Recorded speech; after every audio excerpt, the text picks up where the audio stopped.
دن کے 11 بجے ہیں۔ السلام علیکم، یہ ریڈیو پاکستان ہے۔ ترنم حامد سے خبریں سنیے۔ اہم خبروں کا خلاصہ۔ پاکستان اور سعودی عرب نے باہمی دیرینہ برادرانہ تعلقات مزید مضبوط بنانے کے عزم کا اعادہ کیا ہے۔ صدر اور وزیر اعظم نے پوری قوم کو نئے سال کی مبارکباد دی ہے۔ حکومت نے اگلے 15 روز کے لیے پیٹرولیم مصنوعات کی قیمتوں میں بڑی کمی کی ہے۔ اور پاکستان کے محمد سہیل عدنان نے انڈر 15 اسکواش چیمپئن شپ جیت لی ہے۔ اور اب خبریں تفصیل کے ساتھ۔ وزیر اعظم محمد شہباز شریف نے موجودہ چیلنجز کے دوران مسلم امہ کی صفوں میں اتحاد اور ہم آہنگی کو برقرار رکھنے کی ضرورت پر زور دیا ہے۔ انہوں نے سعودی عرب کے ولی عہد اور وزیر اعظم محمد بن سلمان بن عبدالعزیز ال سعود سے ٹیلی فون پر بات چیت کے دوران سعودی عرب کے ساتھ پاکستان کی مکمل یکجہتی کا اظہار کیا۔ وزیر اعظم نے کہا کہ مذاکرات اور سفارتکاری کے ذریعے علاقائی امن اور استحکام کو برقرار رکھنا ناگزیر ہے۔ دونوں رہنماؤں نے پاکستان اور سعودی عرب کے درمیان دیرینہ برادرانہ تعلقات کو مزید مضبوط کرنے کا مشترکہ عزم دہرایا، جو حالیہ مہینوں کے دوران نئی بلندیوں پر پہنچ گئے ہیں۔ سعودی ولی عہد نے باہمی دلچسپی کے تمام شعبوں میں پاکستان کے ساتھ تعاون کو وسعت دینے کی خواہش کا اعادہ کیا۔ صدر آصف علی زرداری اور وزیر اعظم محمد شہباز شریف نے پوری قوم، سمندر پار پاکستانیوں اور عالمی برادری کو نئے سال کی مبارکباد دی ہے۔ نئے سال کے موقع پر اپنے پیغامات میں انہوں نے ملک میں امن اور خوشحالی کے لیے دعا کی اور قومی اتحاد اور سالمیت کے جذبے کو برقرار رکھنے کے عزم کا اظہار کیا، جس کا مظاہرہ مئی 2025 میں بھارت کے خلاف جنگ کے دوران کیا گیا۔ انہوں نے علاقائی اور عالمی امن کے لیے پاکستان کے عزم کا اعادہ کیا اور فلسطین اور بھارت کے غیر قانونی زیر قبضہ جموں کشمیر کے مظلوم عوام کے ساتھ یکجہتی کا اظہار کیا۔ صدر مملکت نے اپنے پیغام میں پاکستان کے اندرونی سیاسی ماحول اور فیڈریشن کے اتحاد کی علامت کا خصوصی طور پر ذکر کرتے ہوئے سیاسی تقسیم کو ختم کرنے کے لیے قومی مفاہمت کے عمل کی قیادت کرنے کے لیے آمادگی کا اظہار کیا۔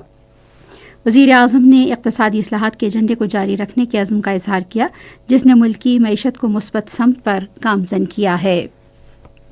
ادھر لائن آف کنٹرول پر اگلے مورچوں پر تعینات پاک فوج کے دستوں نے نئے سال کی آمد پر قوم کو پرجوش پیغام دیا ہے۔ اپنے پیغام میں بہادر سپاہیوں نے اپنے غیر متزلزل عزم، قربانی کے جذبے اور مادر وطن سے بے لوث محبت کا اعادہ کیا۔ انہوں نے اس بات پر زور دیا کہ سرحدوں پر پاک فوج کی موجودگی ہی ملک کے امن اور سلامتی کی ضامن ہے، اور واضح کیا کہ سرحد کے اس پار کسی دشمن کو میلی آنکھ سے دیکھنے کی اجازت نہیں دی جائے گی۔ فوجیوں نے دشمن کو ایک مضبوط پیغام بھیجا اور کہا کہ مارکہ حق کی کامیابی اس بات کا ثبوت ہے کہ وہ اتحاد اور عزم کے ساتھ دشمن کو شکست دینے کی صلاحیت رکھتے ہیں۔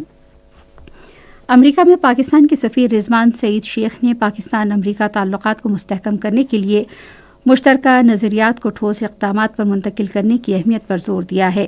سال نو کے موقع پر اپنے پیغام میں انہوں نے کہا کہ اس سال باہمی عوامی رابطوں میں اضافہ اور کاروباری سرگرمیوں کو وسعت دینی چاہیے۔ سفیر نے کہا کہ سال 2025 میں پاک امریکہ تعلقات میں نمایاں بہتری آئی ہے۔ سولجرز کے بنیادی فوجی تربیتی کورس کے 21ویں بیچ کی passing out parade Baloch training wing Quetta میں ہوئی۔ بلوچستان کے مختلف اضلاع سے تعلق رکھنے والے 170 جوانوں نے کامیابی سے تربیت مکمل کر کے پاکستان فوج میں شمولیت اختیار کر لی۔